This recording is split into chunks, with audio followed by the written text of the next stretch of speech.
నాగర్ కర్నూలు జిల్లా కుమ్మర గ్రామంలో కుల దురహంకారంతోన 2 నెలల పసిబిడ్డను తన్ని హత్య చేసినటువంటి కుల దురహంకారులని ఆ గ్రామ సర్పంచ్ అయినటువంటి రామరెడ్డి అలాగే మిగతా వాళ్ళనంతా కూడా అరెస్ట్ చేసి హత్య కేసు నమోదు చేయాలని చెప్పి సిపిఎం పార్టీగా డిమాండ్ చేస్తున్నాం. అక్కడ ఉండేటటువంటి రజక దళిత కుటుంబాలు దేవాలయాన్ని ప్రవేశించాలని చెప్పి భావిస్తే గేట్ అడ్డం పెట్టి డబ్బులు చెల్లించాలని, మీరు కులం తక్కువ వాళ్ళు లోపలికి రాకూడదని చెప్పి కులం పేరుతో దూషించి దాడి చేసి తీవ్రమైనటువంటి పద్ధతుల్లో రూమ్ లో నిర్బంధించి చిత్రహింసలకు గురి చేశారు. కనీసం 2 నెలల పసిబిడ్డనైనా ముందు పెడితే కనికరిస్తారని చెప్పి వేడుకుంటే ఆ బిడ్డను కూడా ఫుట్బాల్ లాగా తన్ని హత్య చేసినటువంటి ఘటన జరిగింది.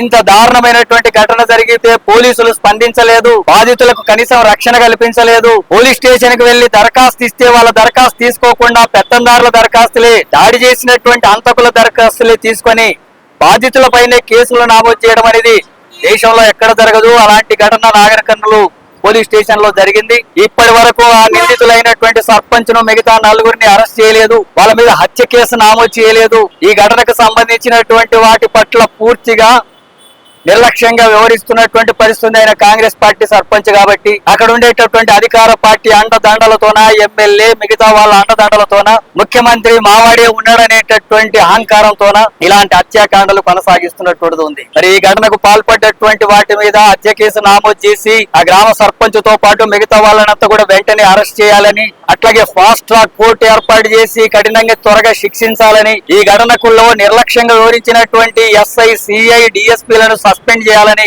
ఈ మొత్తం ఘటనకు కారణమైనటువంటి విషయంలో వాళ్ళకంతా కూడా తీవ్రమైనటువంటి నష్టం జరిగింది కాబట్టి ఆ కుటుంబానికి ₹1 కోటి ఇవ్వడంతో పాటు మిగతా వాళ్ళకి సహకారాన్ని అందించేటట్టుగా ప్రభుత్వం చర్యలు తీసుకోవాలని చెప్పి సిపిఎం పార్టీగా డిమాండ్ చేస్తున్నాం. ఇంత దారుణమైనటువంటి ఘటన ముఖ్యమంత్రి స్వంత జిల్లాలోనే జరిగితే ముఖ్యమంత్రి రేవంత్ రెడ్డి స్పందించడం లేదు. ఆయననే హోమ్ మినిస్టర్ గా ఉన్నాడు, స్పందించడం లేదు. డీజీపీ స్పందించడం లేదు. అక్కడ ఉన్నటువంటి ఎస్పీ, కలెక్టర్లు కూడా బాధితుల దగ్గరికి పోయి వాళ్ళకు న్యాయం జరిగేటట్టుగా చర్యలు తీసుకోవడం లేదు. ఏం ప్రభుత్వం ఇది? ఆటవిక పాలన కొనసాగుతున్నటువంటిది ఉంది.